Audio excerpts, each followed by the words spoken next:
হরে কৃষ্ণ। প্রথমে আমার গুরু মহারাজ ভক্তি প্রজ্ঞান জ্যোতি গোস্বামী ঠাকুরের চরণে শত সহস্র কোটিবার দণ্ডবত। তিনি যেন আমার প্রতি কৃপা সুপ্রসন্ন হন। বর্তমান চৈতন্য মঠাচার্য ভক্তিস্বরূপ সন্ন্যাসী মহারাজের চরণে শত সহস্র কোটিবার দণ্ডবত।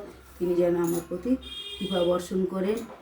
বাঞ্ছা কল্পতরুভস্য কৃপা সিন্ধুভ্যয় বচ পতিতানাং পবনভ্য বৈষ্ণবেভ্যো নমো নমঃ। সমস্ত সাধুগুরু বৈষ্ণব বনবচারী সন্ন্যাসী বৃন্দ চরণে দণ্ডবত। আপনারা আমাকে আশীর্বাদ লাভ করুন, সমস্ত দোষ ত্রুটি অপরাধ মার্জন করুন।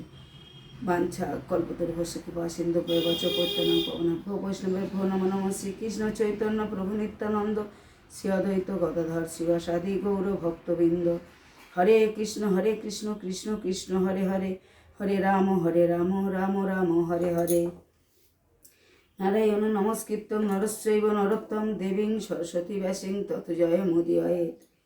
তাই রাধারানী ইউটিউব ধর্ম কথা চ্যানেলের ভক্তবৃন্দদেরকে বলছি, আমি যে সংক্ষিপ্তভাবে বিস্তারিত ব্যাখ্যা সংক্ষিপ্ত করে ছোট্ট করে আপনাদের যে ভাগবত কথা শ্রবণ করাচ্ছি, সেই ব্যাসদেবের লেখা, কৃষ্ণদ্বৈপায়ন বেদব্যাসের লেখা শ্রীমদ্ ভগবত গ্রন্থ আমার গুরু মহারাজ ভক্তি প্রজ্ঞান জ্যোতি গোস্বামী ব্যাখ্যা বিস্তারিতভাবে আপনাদেরকে শোনাইতেছি। আপনারা শ্রবণ করুন, শ্রবণ করে আপনাদের ভালো লাগলে সাবস্ক্রাইব করবেন, শেয়ার করবেন, লাইক করবেন।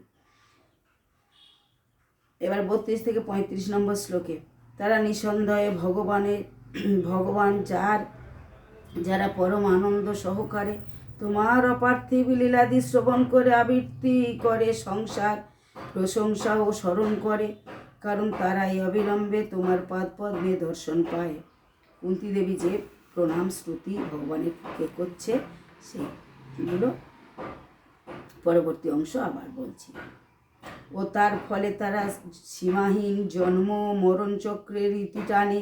হে ভগবান, তুমি তোমার নিজ ভক্তগণের ইচ্ছা পূরণ করো, যারা তোমার বান্ধব ও পোষ্য। সেই আমাদের কি তুমি ছেড়ে চলে যাচ্ছ, যাদের তোমার পাদপদ্ম ছাড়া অন্য কোনো আশ্রয় নাই। যে পাদপদ্ম আমাদের বিরুদ্ধে শক্তিশালী রাজগণের ক্রোধ ও শত্রুতাতে আত্মরক্ষার সুযোগ করে দিয়েছে। আমাদের মাঝে তোমাকে ছাড়া আমাদের যদুগণের ও পাণ্ডবগণের কি গতি হবে, যারা তোমার উপস্থিত বলে খ্যাতি ও উন্নতি লাভ করেছে। তোমাকে ছাড়া আমরা হব আত্মা ছেড়ে যাওয়া দেহের মতো। এই দেশে যখন তোমার পবিত্র পদচিহ্ন পূজিত হবে না, তখন বর্তমান সৌন্দর্য আর দেখা যাবে না। হে গদাধারী, তোমার চরণে পদ্মের বজ্রের পতাকায় ও অঙ্কুশের বৈশিষ্ট্য চিহ্ন সমূহ বর্তমান। এই সমস্ত দেশ এত উন্নত পক্ষ শস্য উদ্ভিদে পরিপূর্ণ। আরও এই বনভূমি ও পর্বতাদি নদী ও সমুদ্র সবই সমৃদ্ধ হয় যখন তুমি এগুলির প্রতি দৃষ্টি নিক্ষেপ করো। হে ভগবান, তুমিও শুধু অন্তর্যামী নও, উপরন্ত সমগ্র বিশ্ব ব্রহ্মাণ্ডের স্থল। আমি তোমার কাছে প্রার্থনা করি, তুমি পাণ্ডবগণের ও যাদবগণের প্রতি আমার কঠিন স্নেহের বন্ধন ছিন্ন করে দাও। ঠিক যেমন গঙ্গা তার জল নিরন্তর সমুদ্রে ঢালে, তেমনি আমার চিন্তা অন্য সব চিন্তা বর্জন করে হে মধুগণের প্রভু, হে নিরন্তর, হে একমাত্র তোমাতে সানন্দে নির্বিষ্ট থাকে। হে কৃষ্ণ, হে অর্জুন সখা, হে যাদবগণের শিরোমণি, হে অগ্নির আহরণকারী, যেমন পৃথিবীতে নির্যাতনকারী ক্ষত্রিয় জাতিকে গ্রাস করেছিলে। হে ভগবান, তোমার পরাক্রম অসীম। হে গোবিন্দ, কেবলমাত্র গোগণের, ব্রাহ্মণগণের ও দেবতাগণের দুঃখ কষ্ট দূরীকরণের জন্য তোমার অবতার। তোমাকে প্রণাম। হে যোগেশ্বর ও মানুষের পরমার্থিক পদ প্রদর্শক।